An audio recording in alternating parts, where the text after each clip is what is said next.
یہ ہماری زندگیوں کو روشن کرنے کا ایک بڑا وسیلہ. ہاللویا.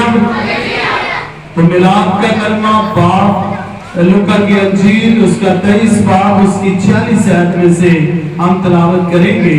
تو میں اسے تلاوت کرتا ہوں یسوع مسیح کے اعلیٰ قادر نام کے وسیلہ سے. آمین. لکھا ہے پھر یسوع نے بڑی آواز سے پکار کر کہا اے باپ میں اپنی روح تیرے ہاتھوں میں سونپتا ہوں، اور یہ کہہ کر دم دے دیا. آپ نے کے بڑے جان پر اس کی بات کریں. آمین آمین. یہ 7واں کلمہ ہے جس کے اندر یسوع مسیح جو ہے جب 7 کلمات ادا کر چکے تو پھر انہوں نے اپنی جان کیا ہے دے دی. یعنی کہ وہ کام جو خدا باپ نے اپنے بیٹے یسوع مسیح کے سپرد کیا تھا، وہ کام جس کو کرنے کے لیے یسوع مسیح اس دنیا میں آئے، آج جب وہ سارے کام کو مکمل کرتا ہے تو پھر کہتا ہے کہ باپ میں اپنی روح تیرے ہاتھوں میں سونپتا ہوں. اور ہم کئی بار اس چیز پر غور کرتے ہیں. ہم اس کلام کو جب سنتے ہیں، اس کلام پر جب غور کرتے ہیں تو یہ کلام جو ہے نبوت سے بھرا ہوا کلام ہے. یہ کلام جو ہے یہ وعدوں کی تکمیل کرتا ہے، اور یہ کلام جو ہے ان وعدوں کو پورا کرنے میں قدرت کو ظاہر کرتا ہے جو وعدے خدا نے اپنے لوگوں کے ساتھ کیے کہ میں تمہیں کبھی تنہا اناک نہیں چھوڑوں گا، میں ہر پل ہر جگہ ہر وقت تمہارے ساتھ رہوں گا. ہم دیکھتے ہیں جب آدم اور حوا سے گناہ ہو گیا تو گناہ کی مزدوری کیا تھی؟ موت تھی. اور اس گناہ کی وجہ جو ہے آدم اور خدا کے درمیان ایک جدائی کی دیوار بن گئی. بہت سارے نبی آئے، پیغمبر آئے، علماء کرام آئے، حتیٰ کہ شریعت نازل ہوئی، لیکن کوئی بھی انہیں عبور کر کے اس دیوار کو ڈھانے کے قابل نہ ٹھہرا. لیکن آخر کار خدا نے ایک منصوبہ تیار کیا.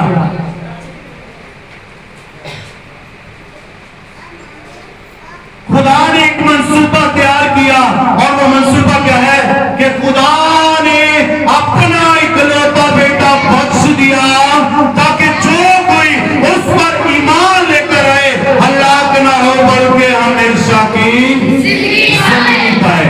اور وہ زندگی دینے والا جو ہے وہ آسمان کو چھوڑ کر زمین پر آ گیا، اور وہ اس نے ہمارے گناہوں کو اپنے اوپر لے لیا. جیسے کلام میں لکھا ہے کہ میرا جوا ہلکا اور ملائم ہے، اور تمہاری جانیں اس سے کیا کریں گی؟ راحت حاصل کریں گی. کیونکہ موت کی رسیوں نے ہمیں کیا کیا ہوا تھا؟ جکڑ رکھا تھا. موت کا بھاری جوا جو تھا وہ ہمارے کندھوں پر تھا، اور ہم میں سے کسی کے پاس یہ اختیار نہ تھا کہ ہم خدا کی بادشاہی کے اندر داخل ہو سکتے، ہم خدا کی مرضی کے مطابق زندگی بسر کر سکتے. کیونکہ شریعت جو ہے وہ ہمیں قصوروار ٹھہراتی تھی. بے شمار قربانیاں دینے کے باوجود بھی ہم یہ نہیں کہہ سکتے تھے کہ ہمارے گناہ جو ہے وہ مٹ گئے ہیں. کیونکہ سال کا سال جو قربانیاں گزرانی جاتی تھی جو شریعت کے مطابق تھی، جب وہ گزراتے تھے ہمیں یاد آتا تھا کہ ہم نے پچھلے سال یہ گناہ کیا، اب اس کی یہ قربانی کی، اس سال میں ہم یہ گناہ کر رہے. سو گناہ مٹتا نہیں تھا بلکہ گناہ کیا تھا؟ بڑھتا جا رہا تھا. گناہ کی دیوار بڑھتی جا رہی تھی. لیکن اس دیوار کو ختم کرنے کے لیے ہمارے درمیان خدا کا بیٹا یسوع مسیح آیا، اور اس نے ہمارے گناہوں کو اپنے اوپر لیا، اور وہ صلیب پر چڑھ گیا، وہ مر گیا، اور آج کے دن سے اپنی جان دے کر کہا اے باپ میں اپنی روح تیرے ہاتھوں میں سونپتا ہوں. ہم دیکھتے ہیں یہ ایک بڑی لمبی پروسیس ہے اس کلام کے پورا ہونے کے لیے. یسوع مسیح کی پیدائش سے لے کر اس کے آج کے صلیب چڑھ جانے تک، اور پھر تیسرے دن مردوں میں سے زندہ ہونے تک، یہ ساری پیشن گوئیاں جو ہے ایک وقت میں نہیں ہوئی. اس کو سالوں سال لگے ہیں، ہزاروں سال اس کے درمیان میں آئے ہیں اس کام کو پورا کرنے کے لیے. کیونکہ خدا جو ہے وہ ہماری طرح ترتیب کا خدا ہے، اور جب وہ ترتیب وائز کام کرتا ہے تو وہ اپنے جلال کو ظاہر کرتا ہے۔ ہاللیلویہ ہاللیلویہ۔ لیکن وہ کبھی بھی کچھ بھولتا نہیں ہے، ہم بھول جاتے ہیں۔ ہم جو ہے اپنے خدا کی باتوں کو، اس کے وعدوں کو کیا کرتے ہیں؟ بھول جاتے ہیں۔ لیکن خدا جو ہے ہزاروں سال کیے ہوئے وعدے کو کبھی بھولتا نہیں، بلکہ وہ یاد کرتا ہے، کیونکہ داؤد سے اس نے کہا تیرے ہاتھ تک پر بیٹھنے کے لیے مرد کی کمی نہ ہوگی، اور وہی مرد خدا کا بیٹا یسوع مسیح جو اس دنیا میں آیا، اس نے اس تک پر حکمرانی کی۔ ہاللیلویہ ہاللیلویہ۔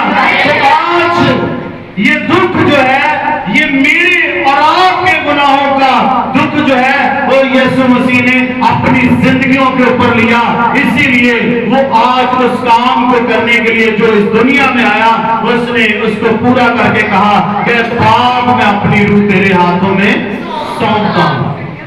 حالانکہ اس سے پہلے ہم دیکھتے ہیں کہ جو کفارے کا کلمہ ہے وہاں پر بڑے خوبصورت الفاظ ہیں کہ اے میرے خدا تو نے مجھے کیوں چھوڑ دی۔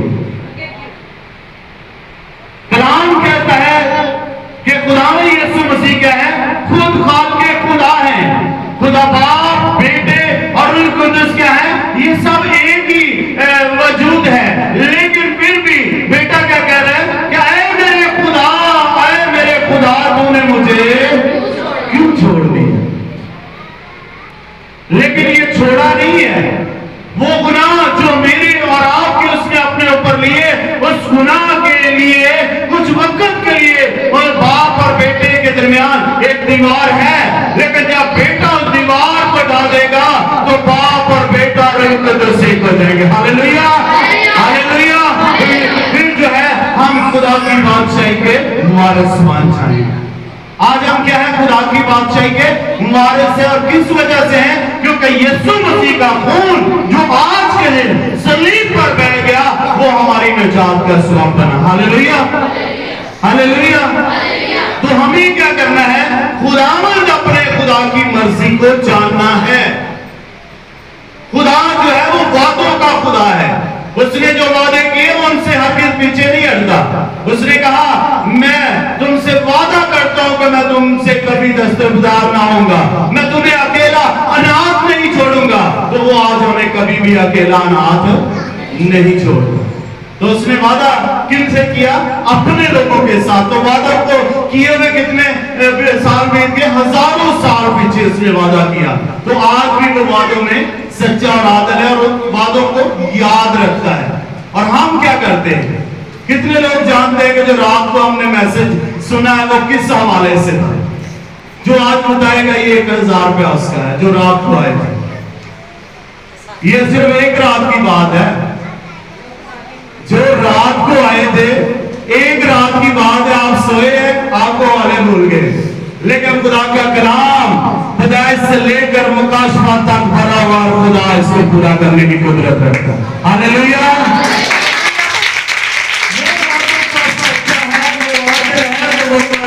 لیکن آپ میں سے یہ 1000 کا حقدار کوئی نہیں ہے، کیونکہ آپ نے یاد نہیں رکھتے، آپ وعدوں کو بھول جاتے ہیں۔